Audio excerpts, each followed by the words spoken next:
بسم اللہ الرحمن الرحیم۔ السلام علیکم دوستو۔ جناب رسول اللہ صلی اللہ علیہ وآلہ وسلم نے ارشاد فرمایا، سید الاستغفار یہ ہے کہ اللہ تعالیٰ کی جناب میں اس طرح عرض کرے، اللہم انت ربی لا الہ الا انت خلقتنی وانا عبدک وانا علی عہدک ووعدک ما استطعت اعوذ بک من شر ما صنعت ابوء لک بنعمتک علی وابوء بذنبی فاغفر لی فإنہ لا یغفر الذنوب الا انت، جس کا ترجمہ ہے، اے اللہ تو ہی میرا رب ہے، تیرے سوا کوئی معبود اور مالک نہیں، تو نے ہی مجھے پیدا کیا اور وجود بخشا، میں تیرا بندہ ہوں، جہاں تک مجھ عاجز اور ناتواں سے ہو سکے گا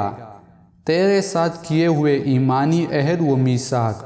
اور اطاعت اور فرمانبرداری کے وعدوں پر قائم رہوں گا، تیری پناہ چاہتا ہوں اپنے عمل و کردار کے شر سے،